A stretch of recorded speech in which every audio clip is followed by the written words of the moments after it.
குழந்தையே, முடியாது என்று முடங்கி விடாதே, கிடைக்காது என்று முடிவு செய்யாதே. உன்னை நம்பு, உன்னால் முடியும்.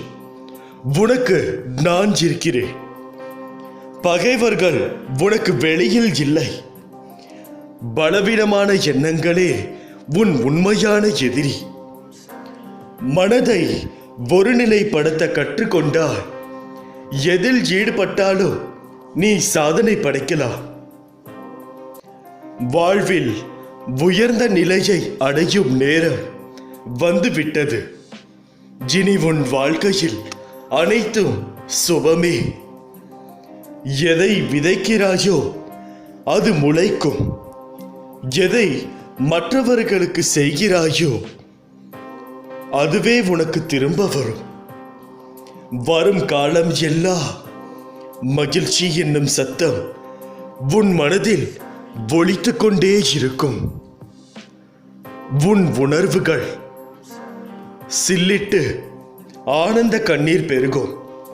இனி உன் வாழ்வில் இதே ஆனந்த உணர்வுடன் இருப்பாய். என்னை தவிர வேறு யாராலும் உன்னை பாதுகாக்கவே முடியாது என்றுதான் நான் கூறுவேன். ஏனென்றால்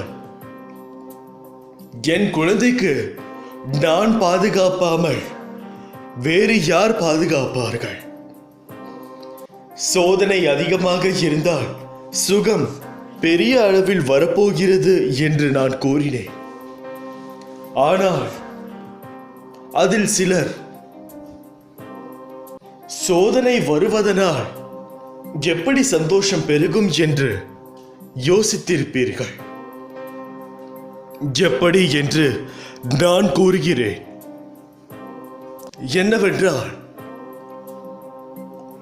நீங்கள் போகக்கூடிய பாதைகளில் மிக மோசமான மனிதர்களும் மிருகங்களும் வரும். அவர்களிடம் இருந்து நீங்கள் எப்படி தப்பிக்கிறீர்கள் என்பதில்தான் முழு சுவாரஸ்யமே உள்ளது. நீங்கள் அவற்றிடம் இருந்து தப்பிக்கும் பொழுது நீங்கள் பல பாடத்தை கற்றுக்கொள்கிறீர்கள் என்பதை நம்புங்கள். நீங்கள் ஒரு செயல் செய்கிறீர்கள் என்றால் அந்த செயலை முழு மனதோடு செய்யும் பொழுது அது தானாகவே உங்கள் மனதில் பதிகின்றது. நெருப்பை தொட்டால் சுடும் என்பது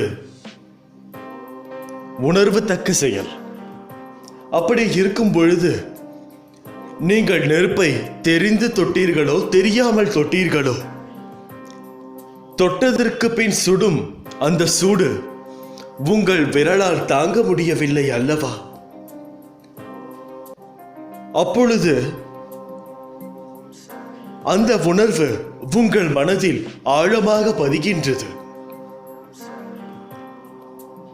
பதியும் பொழுது எப்பொழுதெல்லாம் நீங்கள் அந்த நெருப்பிடம் செல்கிறீர்களோ அங்கே நெருப்பு இருக்கிறது. அதை தொட்டால் விரல் சூடாகும் என்று உங்கள் மனதில் தானாகவே தெரிய வரும். நீங்கள் மீண்டும் அதை தொட செல்லவே மாட்டீர்கள்.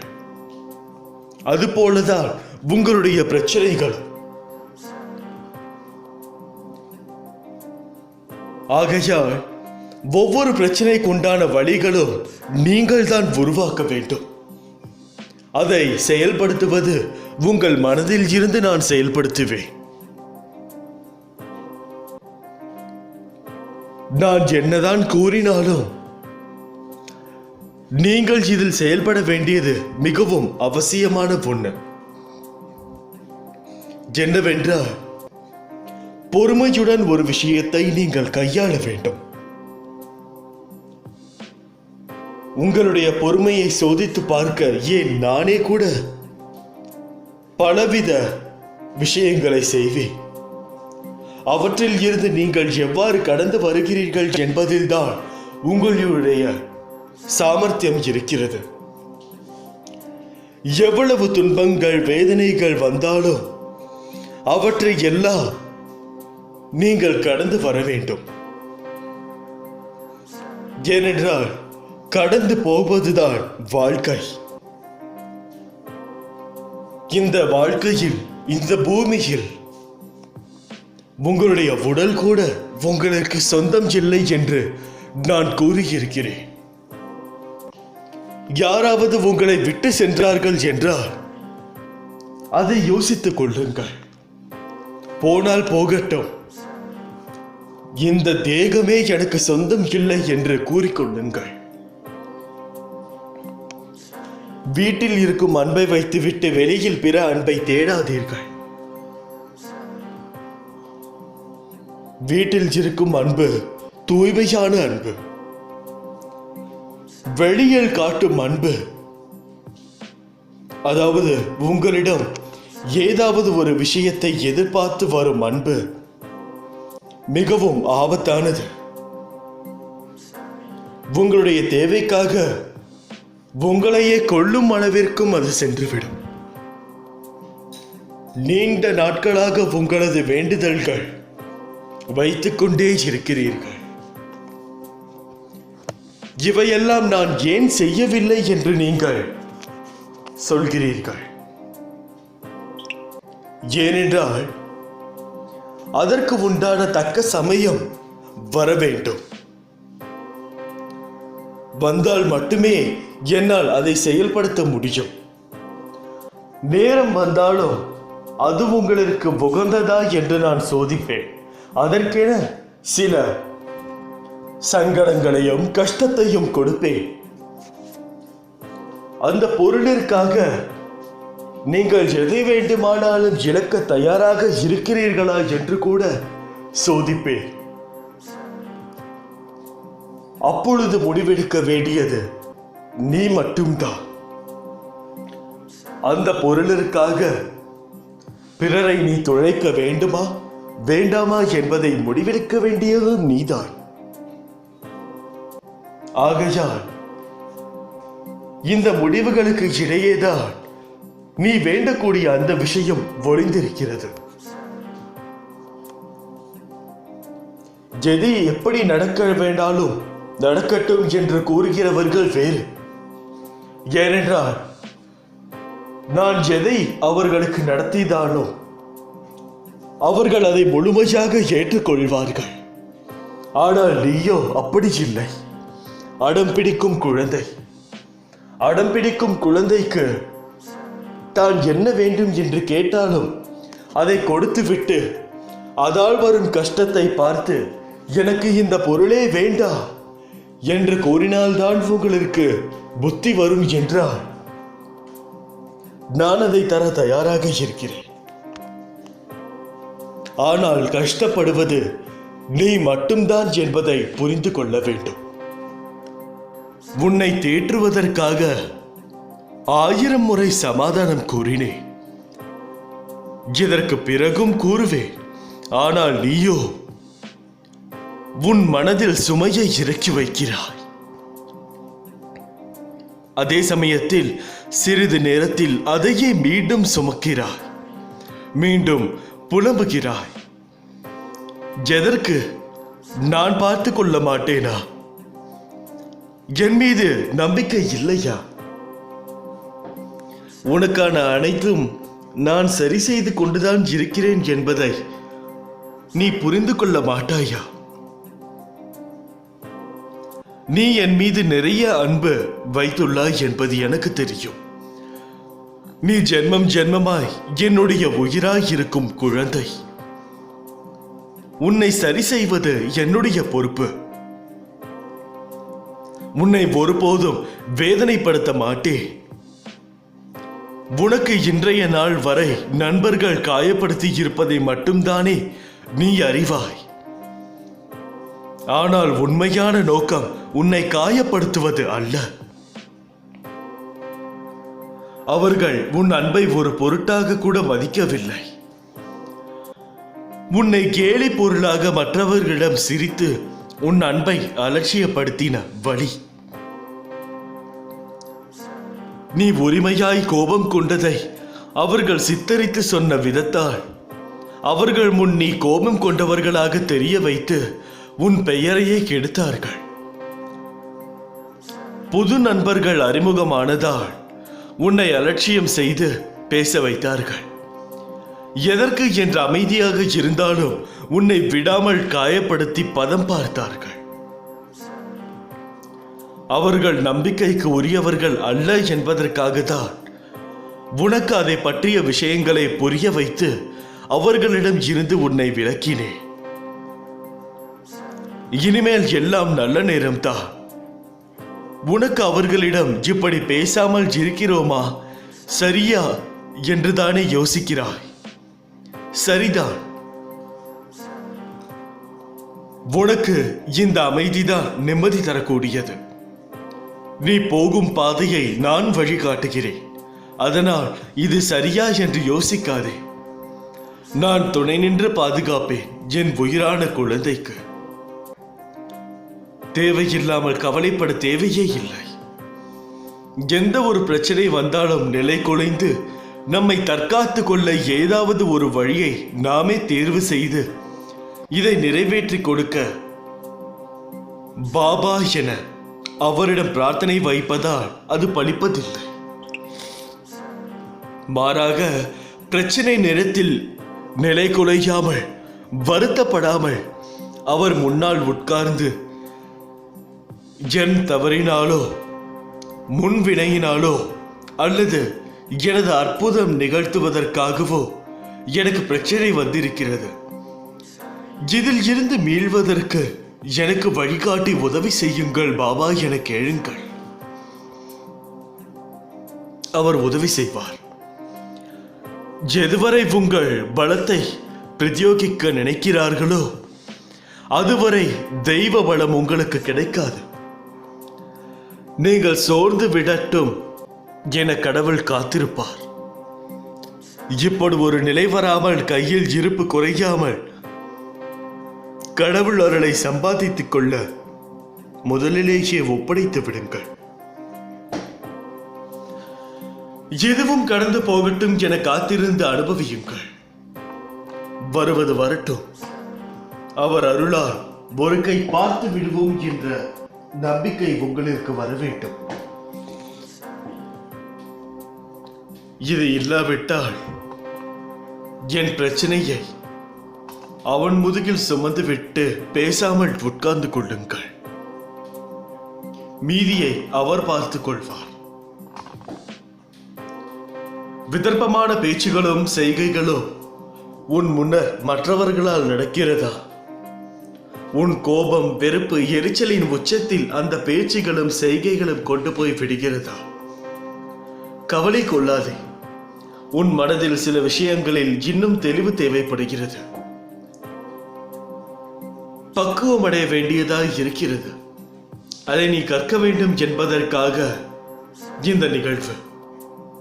அமைதியாய் சுமூகமான முறையில் ஒரு விஷயத்தை கையாளும் பண்பு என்பது அறிவுடைமையில் விளங்கும் சிறந்த பண்பாகும். என் பிள்ளை, நீ பிறவியிலே அறிவுடையவனான ஆன்மா. ஆகையால் பயப்பட வேண்டாம். நான் உனக்கு துணை நிற்கிறேன். உன்னை எப்பொழுதும் கைவிடவே மாட்டேன். எப்பொழுதெல்லாம் நேரம் கிடைக்கிறதோ அப்பொழுதெல்லாம் என்னுடைய நாம ஜபத்தை உன் வாயில் உச்சரித்துக் கொண்டே இரு. நீ உச்சரிக்க உச்சரிக்க நான் உன் அருகில் வந்து கொண்டே இருக்கிறேன் என்பது அர்த்தம். சற்சரிதம் படிக்கும் போது நான் உன் அருகிலேயே தான் இருக்கிறேன் என்பது அர்த்தம். ஆகையால் என்ன நடக்க வேண்டும் என்று நான் முடிவு செய்து விட்டேன். என்ன நடக்க வேண்டும் என்று நீ ஆசைப்படுகிறாய் என்பதும் எனக்கு தெரியும். இதற்கும் அதற்கும் சம்பந்தப்படுத்தி ஒரு விஷயத்தை நான் செய்வேன். அப்பொழுது உனக்கு இருக்கும் கஷ்டங்கள் மறையும். நிச்சயமாக மறையும். ஏனென்றால் இங்கு இருக்கும் யாராக இருந்தாலும் அவர்களுக்கு அந்த பிரச்சனை என்பது ஒரு நாள் இல்லை என்றால் ஒரு நாள் முடிந்துதான் ஆகும். அதை கையில் எடுத்து நீ எப்படி செயல்படுத்துகிறாய் என்பதில் தான் உன்னுடைய முழு வாழ்க்கையும் அமைந்துள்ளது. கொஞ்சம் பொறுமையாக காத்திரு. நிச்சயமாக நல்லது நடக்கும். நல்லது நடந்தே தீரும். யாருடைய பேச்சையும் கேட்காதே.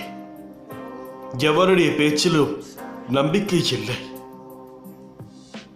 ஆனால் உனக்கு முதலும் முடிவுமாக நான் இருக்கிறேன். கவலை என்ற வார்த்தையே உன் வாழ்க்கையில் இருந்து தூக்கிவிட வேண்டும். அதுதான் உண்மையானதும் மிகவும் சரியானதும் கூட. ஆகையால் நான் என்ன சொல்ல வருகிறேன் என்பது உனக்கு நிச்சயமாக புரிந்திருக்கும். அதை வாழ்க்கையில் எடுத்து ஒவ்வொரு நொடியும் ஒவ்வொரு மணி நேரமும் அதை மிகவும் தெளிவாக செயல்படுத்த தொடங்கு.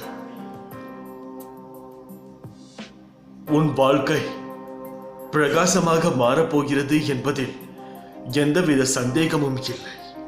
தேவையில்லாமல் உன்னை நீ வருத்தி கொண்டதெல்லாம் போதும். உன்னை நான் சரி செய்து வருகிறேன் என்று உணர்ந்த சில விஷயங்களை நீ மாற்றிக்கொண்டு வருகிறாய். நல்ல விஷயம்தான். ஆனால் ஒரு விஷயத்தில் மட்டும் உன்னால் மாற்ற முடியாமல் நீ திணறுகிறாய். அது என் கண்ணில் இருந்து எப்படி தப்ப முடியும்? மற்றவர்கள் உன்னை எந்த வகையில் வசைபாடினாலும் அவர்களுக்கு பதில் கூறாதே.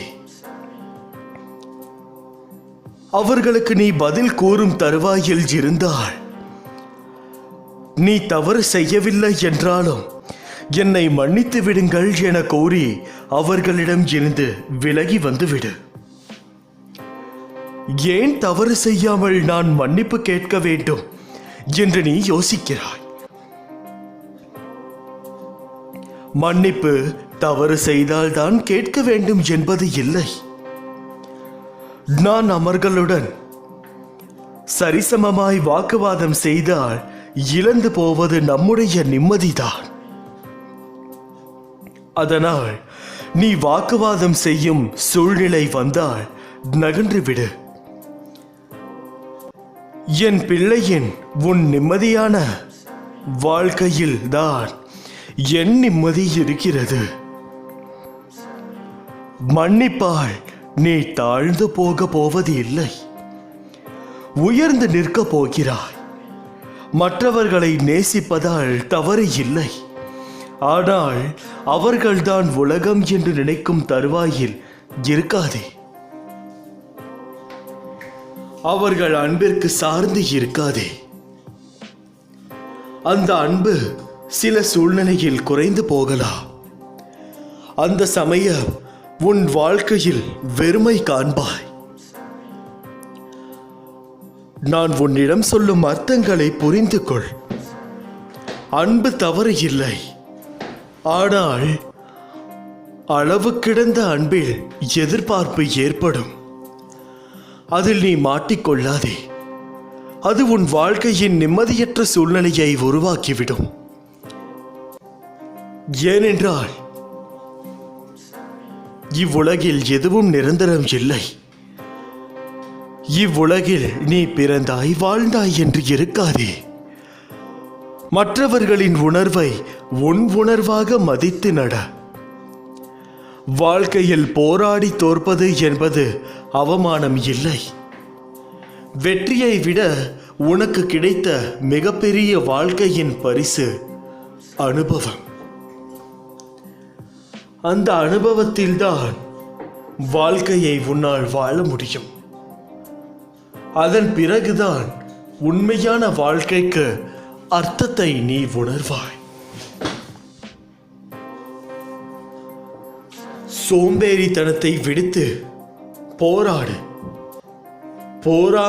போராடாமலேயே வாழ்க்கையை கடினம் என்று சொல்லாதே. பிறகு உனக்கு வாழ்க்கையின் ஒவ்வொரு நிமிடமும் கடினம்தான். இவ்வுலகில் நிரந்தரம் என இருவரை நினைத்துக்கொள். ஒன்று உனக்குள் இருக்கும் ஆத்மா, இன்னொன்னு உன் சாயப்பா. உன்னை விட்டு நான் விலகுவதும் இல்லை, விலகி போகும்படி நீ செய்வதும் இல்லை. ஏமாற்றங்கள், விரக்தி என எதிர்மறையாய் உன்னை சூழ்ந்திருக்கிறது என்று நினைக்கிறாயா? கவலை வேண்டாம். இருளில் இருந்துதான் உதயம் பிறக்கும். அதை போலவே நேர்மறை தெரிவது உன்னிடத்தில். பௌர்ணமி, அமாவாசை என இரண்டுமே உலக மனிதனின் வாழ்க்கையை சொல்லும் மிகப்பெரிய உதாரணம். பௌர்ணமியில் இருந்து அமாவாசை வருகிறதா அல்லது அமாவாசையில் இருந்து பௌர்ணமியாய் வருகிறதா என்று நிர்ணயித்து சொல்ல முடியாது. இரண்டுமே ஒரே காலக்கணக்குதான், வளர்பிறை தேய்பிறை என்று. அவற்றைப் போலவே மனிதன் முன்னேறுகிற காலமும் இருக்கும், சறுக்கின்ற காலமும் இருக்கும். இரண்டுமே காலங்கள் நிர்ணயிக்கப்பட்ட விதி. அதுதான் உன் வாழ்க்கையில் நடக்கின்றது. உன் வழிகள் கண்டும் நான் எப்படி அதை எடுத்துக்கொள்ளாமல் இருப்பேன்? எல்லாம் நன்மைக்கே என நம்பு. உன் நம்பிக்கையும் பொறுமையும் தான் வாழ்க்கையை வெற்றி என்னும் திசையில் பயணிக்க வைக்கும். நீ வைரக்கல், உன்னை வடிவம் வைத்துக்கொண்டு வெளிச்சத்தின் போராளி போல் வீசவே நான் உனக்கு இவற்றையெல்லாம் நிகழ்த்துகிறேன். நீ இந்த துவாரகமாகி தாய் தேகத்திலும் குருதியிலும் இருந்து பிறந்த என் உயிரே, நீதான் என் பிள்ளையே. உன் சாயப்பாவின் வார்த்தையை உனக்காக இரத்த ஓட்டத்தை போல் இருக்க வேண்டும். இதற்கு உன்மேல் கோபம் கொள்ள மாட்டேன். அதை தாண்டி என் கோபம் இருந்தால் அனைத்திற்கும் அந்த கோபம்தான் காரணம் என்று நினைக்காதே. ஏனென்றால் கோபம் என்பது அனைவருக்கும் இருக்கக்கூடிய ஒரு விஷயம்தானே. அந்த கோபம் எனக்கு கொஞ்சம் கூட இருக்கக்கூடாது என்று நீ நினைப்பது மிகவும் தவறு. கோபம் எனக்கு இருக்கும். தேவைப்படுவோருக்கு தக்க நேரத்தில் உதவி செய். அதற்கு எந்த ஒரு பிரதிபலனையும் எதிர்பார்க்காதே. உனது விருப்பம் நிறைவேறும். பகவான் உங்களுக்கு இன்பமயமான இருப்பிடத்தை அளிப்பார். மிக்க வாத்சல்யத்துடன் உங்கள் விருப்பங்கள் யாவற்றையும் நிறைவேற்றுவார். ஞாபகம் வைத்துக் கொள்ளுங்கள், எனது வாக்கு என்றைக்குமே தப்பாகாது. நல்லது நடக்கும். அதன் மீது உன்னுடைய பூரண நம்பிக்கையை வைக்க வேண்டும். நான் கூறுவதை கேளுங்கள். இறைவனை மகிழ்விக்க தக்க வகையில் நடந்து கொள்ளுங்கள். ஒருபோதும் பொய் பேச வேண்டாம். எப்போதும் வாய்மையை கடைபிடியுங்கள். வாய்மை என்பது மிகவும் முக்கியமான விஷயம். நான் காட்டிய வழியில் நடந்தால் ஆரம்ப காலத்தில் எல்லாமே சுகமாக இருக்கும். ஆனால் போக போக பாதை புதர் மூடி போய் எங்கே பார்த்தாலும் முள்ளாக இருக்கும். அப்பொழுது நம்பிக்கை ஆட்டம் காணும். மனம் சுலபமாக சந்தேகங்களால் அலைபாய்ந்து சாய் என்ற இந்த காட்டு வழி பாதைக்கு நம்மை கொண்டு வந்தார் என்று நினைக்க தோட்டும். அந்த சூழ்நிலையில்தான் சிரத்தை நிலையாக நிற்க வேண்டும். அது மாதிரி சங்கடங்கள் தான் உண்மையான சோதனைகள். என் மீது அசைக்க முடியாத நம்பிக்கை இருந்தால் மட்டுமே அந்த முள்காடுகளை நீங்கள் கடந்து வர முடியும். ஆகையால் நம்பிக்கை என்பது மிகவும் அவசியமான ஒரு விஷயம். அதை கடைபிடிக்காமல் போய்விட்டீர்கள் என்றால் நிச்சயமாக உங்களுக்கு ஏதோ ஒரு இடத்தில் கஷ்டம் வந்து கொண்டேதான் இருக்கும்.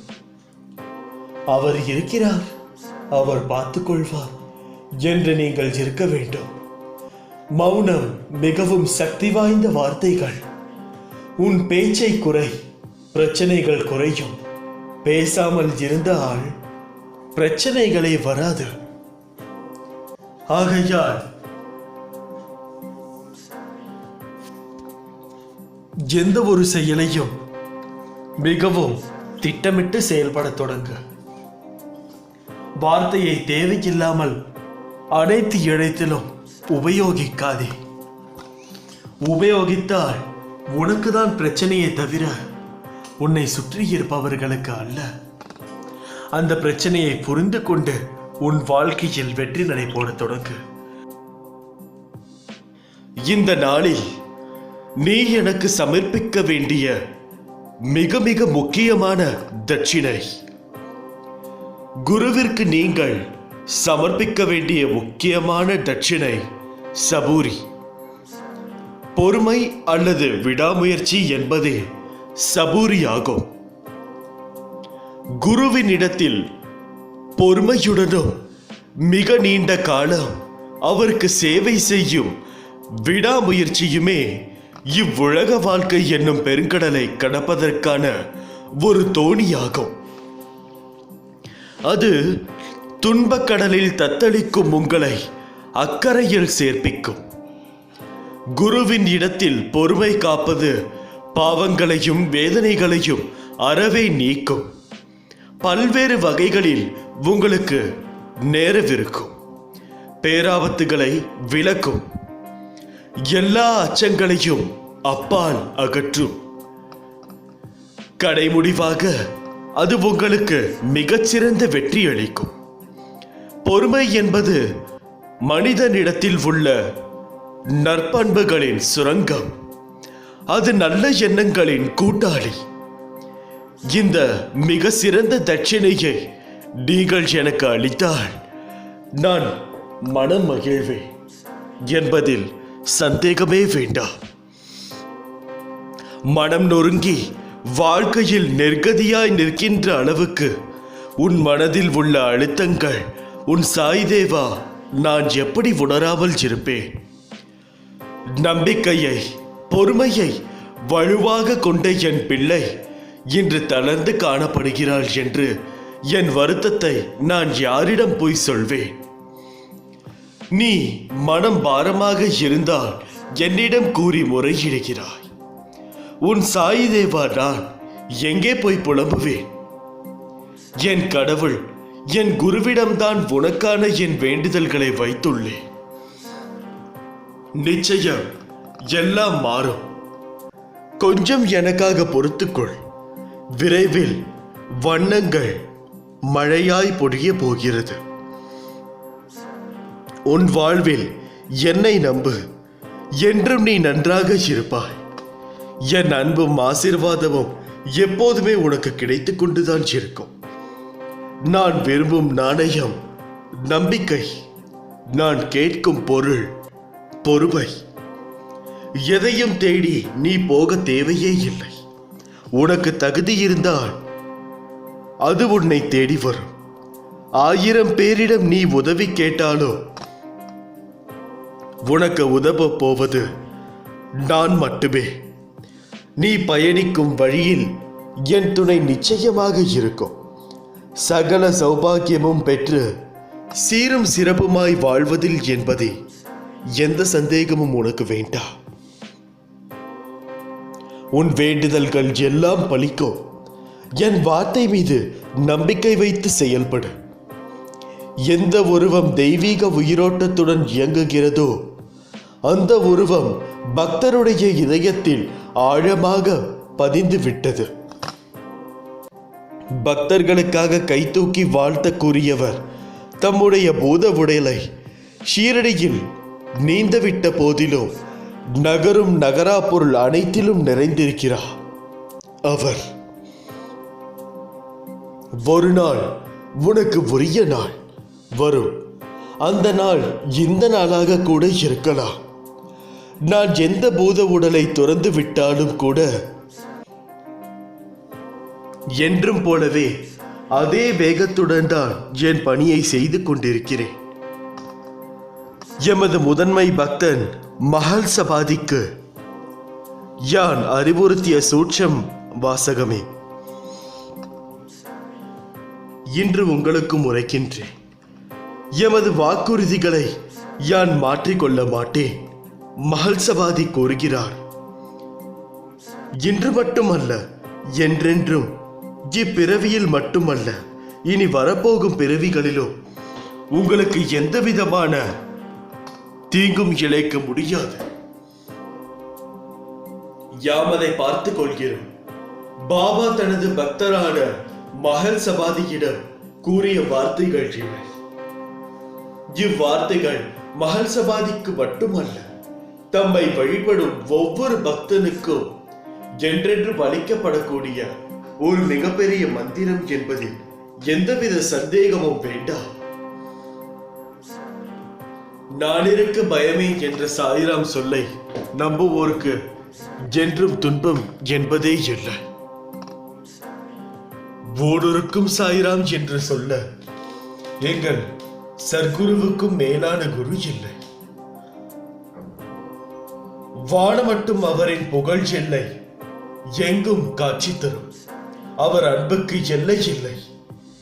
ஏங்கும் அடியோரின் வேண்டுதல்களுக்கு செவிசாய்க்காமல் இருப்பதே இல்லை. அடியவரின் கண்ணீர் துடைக்காதிருந்ததே இல்லை. ஓம் சாய்ராம் என்ற சொல்லை சொல்பவருக்கு துயர் இருந்ததே இல்லை. சாயின் அருளை பெறாத பக்தர்களே இல்லை. நீ காண்பது அனைத்தும் மாயை. இந்த பரந்த உலகத்தில் அறிமுகமாகும் அனைத்தும் மாயை. எதுவும் நிரந்தரம் இல்லாத ஒன்று. எப்பொழுதெல்லாம் நேரம் கிடைக்கிறதோ அப்பொழுதெல்லாம் சாயினவ ஜபத்தில் ஈடுபடுங்கள். நீங்கள் சாயி சாயி என்று சொல்லும் போது பாபா மிக ஆனந்தத்துடன் அதை கேட்டுக்கொண்டிருக்கிறார். அதில் சந்தேகமே இல்லை. உதாரணமாக, ரேகே என்ற பக்தர் ரயில் பயணத்தின் போது இரவு முழுவதும் விழித்திருந்து பாபாவின் பஜனை செய்தார். அதில் இருந்து அவர் ஷீரடிக்கு வந்தபோது பாபா கூறினார், அவர் நேற்று இரவு முழுவதும் என்னை தூங்கவிடவே இல்லை. இரவு பூராகவும் என்னை என் படுக்கையை சுற்றிலும் பாபா பாபா என்று ஒலி கேட்டுக்கொண்டே இருந்தது என்றார். இப்பொழுதே நீங்கள் புரிந்து கொள்ள வேண்டும் நம்முடைய சொற்களை அவர் எவ்வளவு கவனிக்கிறார் என்பது. அவர் கவனித்துக் கொண்டே இருக்கிறார் என்பதை நீங்கள் மனதில் வைத்துக் கொள்ள வேண்டும். நீங்கள் செய்யும் ஒவ்வொரு செயல்களையும் அவர் கவனிக்கிறார். அவர் கவனிப்பார். உங்களுடைய பிரச்சனையும் நீங்கள் படும் கஷ்டங்களையும் அவர் பார்த்து கொண்டேதான் இருக்கிறார். நிச்சயமாக இந்த நன்னாளில் அவர் உங்களை சோதிக்காமல் உங்களுக்கு தேவையான ஒரு நல்ல விஷயத்தை செய்வார் என்பதில் எந்தவித சந்தேகமும் இல்லை. இப்படிக்கு ஒரு சாயப்பா. அல்லாஹ்.